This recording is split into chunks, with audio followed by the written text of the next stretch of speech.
چطورید بچه‌ها؟ درود بر شما. یه گفته‌ای داریم که میگه تو چیزی هستی که میخوری و حالا جدا از اینکه چی هستیم یا نیستیم، یک سری چیزا هست که در نظر گرفتن یا نگرفتنشون تو گیم خیلی تو ذوق میزنه.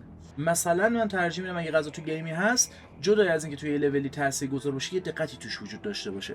صد البته که تو کانتکست خودش که اوت اف پلیس به نظر نیاد و اینطوری نباشه که مثلا تو همه گیم‌ها تو همه مدیوم‌ها باید این شکلی باشه حتما و یه قانون ابسولوتی نسبت بهش هست. غذا مثل یه جادو میمونه، یه الکمیست که یه سری چیز که هر کدوم تکی به هیچ دردی نمیخورن رو کنار هم قرار میده و چیزی رو جلوت میذاره که طعم و بوش میتونه یادآور و لذت زنده بودن باشه. غذا هیچ وقت بر من یه چور نبوده و به طرز احمقانه آشغال ترین چیزایی که درست میکنم هم یه طعم فوق العاده ای دارن که عجیب و غریبه.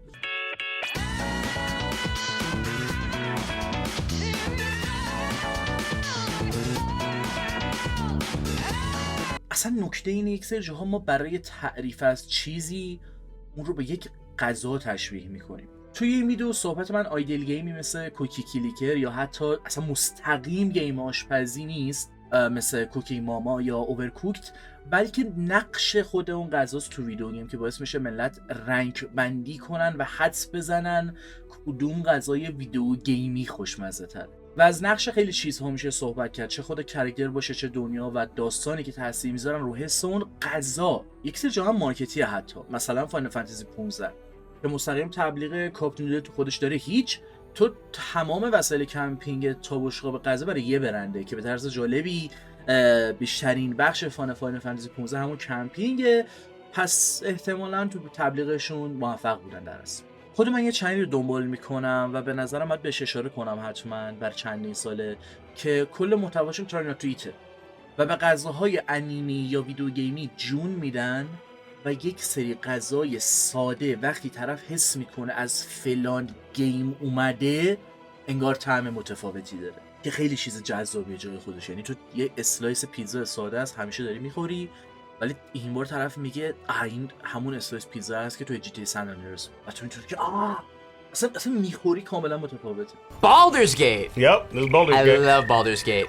Oh no. Well, we've got a fresh grilled rad roach from Fallout 4 for you to munch on. Think of this as a good source of protein. اصلا یه چیز بامزه‌ای که از در راستای همین حالا برگردیم مارکتی بودن، محصولی که میاد چه میخواد حالا کنسول باشه چه خود گیم، یک محصولی میاد، یک سری نوشیدنی و خوراکی ها برند اون محصول رو به خودشون میگیرن و کاش ایران نبودم یا کاش ایران هم چیزی داشت که راجبه اونها هم ویدیو درست میکردم فرست ایمپرشن. حالا یه راه حلی برای اون قضیه پیدا میکنم، ولی نکته اینه که دلیل روانشناسی زیادی پشت چیزها میتونه باشه که راجبشون صحبت کرد، ولی میخوام بگم هدفم اون چیزا نیست. نمیخوام مسیر صحبتم رو به اون سمت ببرم که چرا مثلا ما فلان چیپوفو میخوریم بعد زده این چیپوف ماریوه، بعد مثلا چه میدونم یا فلان بیسکویتو میخوری بعد بیسکویتو ترکیب کاراکترهای ماریو ان، تو اصلا یه شکل دیگه ای اون بیسکویتو میخوری، مثلا یه طعم دیگه ای میده حتی اگه فرمولش یکی باشه. آره کلا یه همچین چیزایی هست. از نظر مارکتینگی میشه راجع به قضیه صحبت کرد، چطور بخش روانشناسی قضیه، چطور طعم متفاوتی اون خوراکی میگیره وقتی حس میکنه از فلان انیمه یا فلان گیم به خودش جون گرفته. ولی بخوام یه مقدار جلوتر ببرم قضیه رو، اولین گیمی که من بازی کردم و توش نقش غذا رو حس کردم جی تی سان اندریاس بود که عملاً خب فیزیک کاراکتر دچار تغییر میشد و اون موقعم که من بچه بودم مثلا این خیلی چیزا رئالیسم غذا میخوری کلا حال میداد وقت گذروندن تو گروو استریت. پس در نتیجه رستوران هم زیاد میرفتم تو جی تی سان اندریاس و غذاهای مختلفو 20 بار میگرفتم، انقدر میگرفتم که کاراکترم در لحظه فیزیکش دچار تغییر بشه، بعد برم باشگاه اسپیس رو تون بزنم بعد فیزیکش رو درست کنم بدون چیت. یا مثلا میگم تو مانستر هانتر ورلد هنوزم این برنامه میتونی بحث این قضیه رو پیدا کنی که چرا یک سری غذا بده اتفاقا، یعنی مردم از همچین چیزی نسبت به این گیم که کلی کانتنت دیگه داره شاکیان و این اصلا حس خوبی نمیده که مثلا تو 2 تا بستنی میخوری حالا اینقدر انرژی میگیری که میتونی اشتها بزنی و رنگ بستنی فرق میکنه، رزिस्टنس برق هم گرفتی. اصلا مانستر هانتر گیمیه که تو کلا با غذا درگیری قبل هر هانت و خیلی عمیق میتونی نگاه کنی به اینکه چی بخوری یا نخوری و این چه تأثیری میتونه توی فایتت داشته باشه یا چه غذایی آماده داشته باشی وسط فایت آشپزی کنی و اگه از نظر تصویری جذاب نباشه حتی اون غذا، هر چقدر هم که افکت های خوبی داشته باشه از نظر گیم پلی حتی حس اشتباهی میده و این خیلی چیز جذابیه. و مثلا از اون چیزایی که دوست دارم کلی راجعش صحبت کنم که خود نگاه کن یه همچین چیزی گذاشته توی بازیش. آره آشپزی و غذا خیلی مهمه ها، ولی صرفا بخاطر اینکه اون غذاها جون ندارن، روح ندارن، فرق نمیکنن، صرفا یه سری دانگو متفاوتن، انقدر حس مزخرفی میده که حتی یه گیم پلی این بازی داره حس اشتباهی میده. در راسته افکت غذاها و اینکه چه تاثیر رو کاراکترت میذاره، مثلا میگم من شخصا نمیفهمم چرا اگه غذا من رو هیل میکنه سیگار هم باید هیل کنه. این چه پروپاگانداییه دیگه. اوه مای گاد.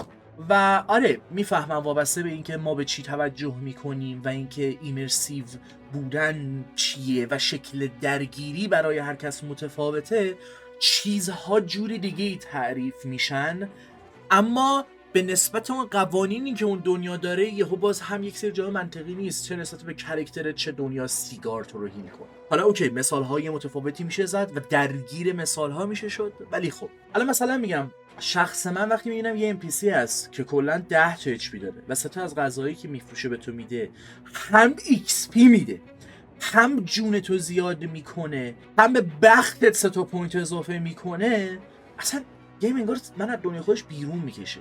چون جوری هم که چطور من این اطلاعات رو دارم ولی اون NPC نداره؟ آیا بازی روی این سوار شده که این NPC که همچین چیز با ارزشی داره ولی راجع بهش نمیدونه؟ چون مثلا میگم حالا این مثال از غذا دوره، ولی شما یه NPC توی دارک سولز 2 داری که این یه آیتمی داره به اسم هیومن افیجی، بعد چون نمیدونه از این چطور استفاده کنه اون هیومنیتی خودش رو داره از دست میده، هیچ تو اون آیتم رو ازش میگیری هیچ نمیتونی حتی بهش بگین و استفاده کن و اون هیومنیتی ریستور شه. That's so cruel. Oh my god. ولی بیایید پاچخاری دارک سولز رو نکنیم 2 دقیقه. همین سناریو رو در نظر بگیرید تو گیم های دیگه که من میبینم و اون آیتم با ارزش رو داره ولی از نظر داستانی یا هیچی اینطوری روش سوار نشده که من الان مثلا یادم بمونه که آره مثلا یه بازی رفتم یه پسره بود مثلا یه غذای با ارزشی داشت، منتها غذای چون شرکتی بود اون شکل ساختارش فرق میکرد و بعد مینداختی تو آب تبدیل به غذا بشه برفرض مثلا دارم میگم، و چون نمیدونست خانواده‌اش از گشنگی مرده بودن و این خودش هم زنده مونده بود این غذا رو نگه داشت من گرفتم. ببین خیلی متفاوته. خب به نسبت یه گیم خشکی که صرفاً چون باید مثلا به توی سری آیتم بده اینطوری که اوکی این NPC داره میمیره 10 تا HP بهش مش بزنی بهش بخوری میمیره، بعد ست که نون داره که کل زندگیشو میتونه نجات بده هیچ یکیشو میفروخت اصلا میرفت تو بالا شهر. حالا این مثاله، بعد بازم میگم دوست ندارم اونقدر درگیر مثال ها بشم چون آدم ذهنش میره سمت مثال ها و راجع به مثال ها چیز میکنه. ولی خب بحث شکل درگیری ایمرس شدن و ایمرس نشدن و افکت غذاها و اینکه دست چه NPC قرار داره و اینکه در جا حس نکنم با یه گیم طرفم، میدونی حس کنم پشت یه دنیاییه که یک ظرافتی پشت تصمیم‌هاش هست، فکر شده چرا این NPC فقیره، چرا اصلا داره این محصول رو هم میفروشه، چیزی که الان دستش نماد ثروته. بالاخره غذا هم برای خودش داستان میگه. اگه من قراره یه جا توی اثر تصمیم نویسنده، کارگردان یا هر چی که هست رو قرار حس کنم ترجیح میدم احمقانه نباشه. خب توی خیلی اثرها هستش که مثلا یه مثال خیلی نزدیکش هم تو ذهنم آرکین، شما میبینی به نسبت اینکه کدوم گروه ها چه شکل از غذاهایی رو میخورن چه سوشال استاتیوی دارن، چقدر ثروتمندن، چطور زندگی میکنن، مثلا کاراکتریزیشن بهشون میده، میدونی اصلا به دنیا روح میده. و حالا اینکه هر غذا چه داستانی برای خودش میگه، خب من آشپز نیستم و تا اون حد تو فازش نیافتادم، صرفاً حائز اهمیت رو برام اشاره کنم که هر غذا بالاخره داستان خودش رو میگه.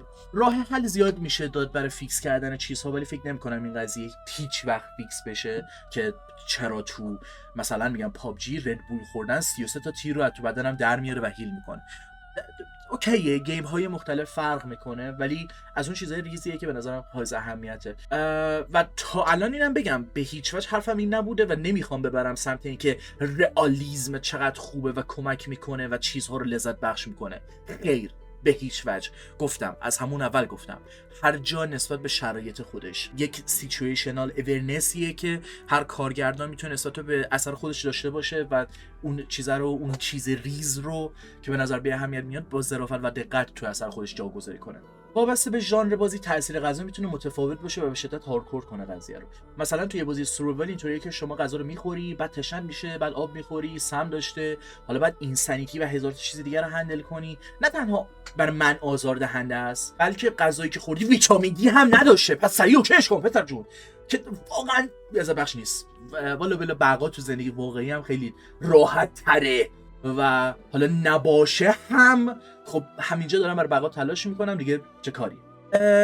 این مسئله رو یک سری جا مثل اسپرس زرد برام که تو چنل صحبتشو کردم قبلا، وابسته به اینکه هدف بازی چیه، چقدر میخواد اون غذا رو وارد مکانیک‌های خودش بکنه یا نه و اون تجربه چیه، مشکلی نداره از یک سری چیزا رد بشه و اونقدر براشون وقت نذاره. ولی وجود تعادل بین چیزها و داشتن اون پکیج و توجه به کلیت یه سری جاها جواب میده و خوبه.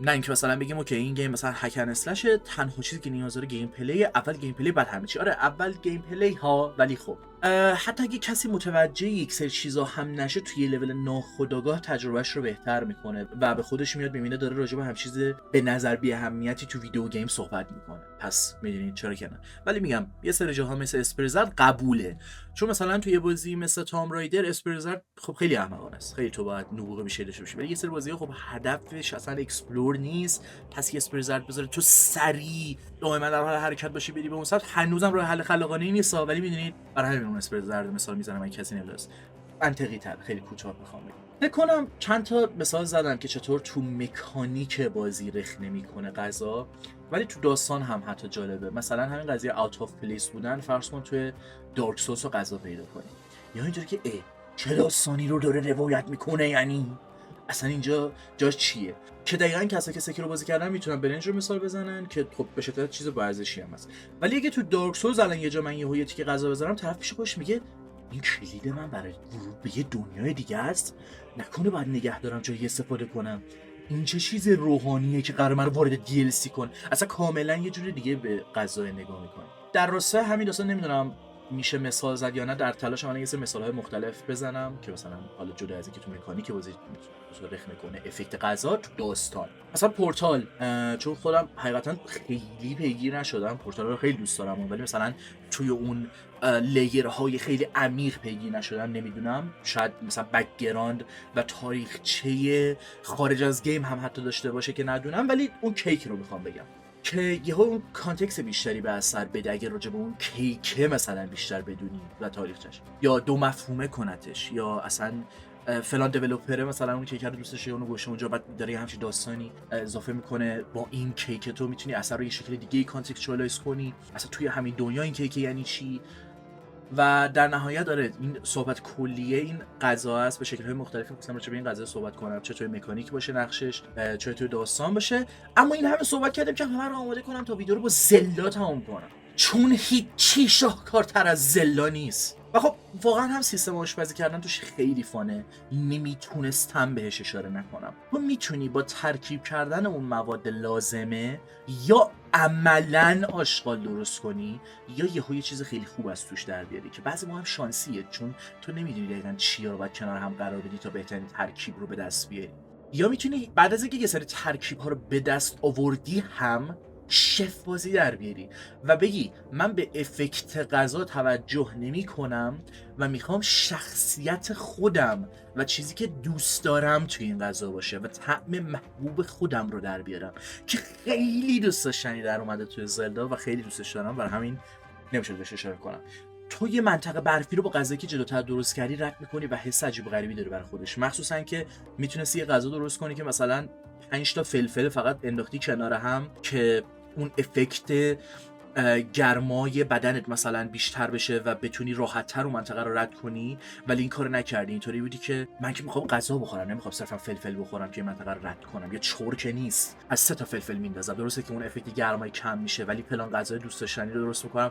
خیلی جذاب این دخالت غذا تو مکانیک یا شکل داستانی که میگه چه افکتی داره، چه تفاوتی مثلا با اون چیزی که جلوتر گفتم، یا اون فرمی که به خودش میگیره نسبت به اون دنیا و فرم توی ویدیو گیم. فرم حالا کاری به این مسائل ندارم، میواسطی و اینساید جوک و شوخی اینطوری نندازیم که خیلی خارج از متن باشه، ولی آره کلا می‌خواستم راجع به غذا تو ویدیو گیم صحبت کنم.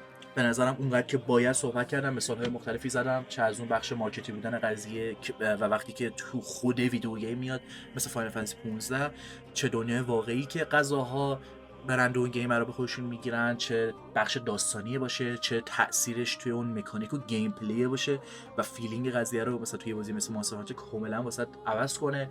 مثلا میگم خود مانستر هانتر اگه هر از گاهی شاید کلیپاش بیاد جلو چشتون، بعد بعضی موقع به جای اون گیم پلی خیلی خفن و عمقدارش و اون شناخت اون سیستمی که مثلا توش طراحی شده و اون حیونا، برعکس آشپزی باشه، یعنی انیمیشن آشپزی که طرف گذاشته با ذوق و لذت میبره، یا کمدی این که داره آشپزی میکنه بعد یا اشتهای یه دونه میکنه تو صورتش. همین، چیز دیگه نمیمونه در رابطه با نقش غذا تو ویدیو گیم یا حتی زندگی واقعی. اصلا نیاز حتما ویدیو گیم باشه. شاید این ویدیو رو دیدید که حالا ببینید در رابطه با ویدیو گیم من چطور باهاش صحبت میکنم، ولی چه دونم آشپزی هستید، یه خاطره چیزی با غذا دارید، توی کامنت های یوتیوب، دیسکورد، تلگرام، هر جا که دوست دارید راجبش با هم بنویسید، صحبت کنین، اون شکل درگیریه رو داشته باشید با محتوا. همین، چیز دیگه نمیمونه. دمتون گرم، امیدوارم لذت برده باشید و شب و روزگار خوش.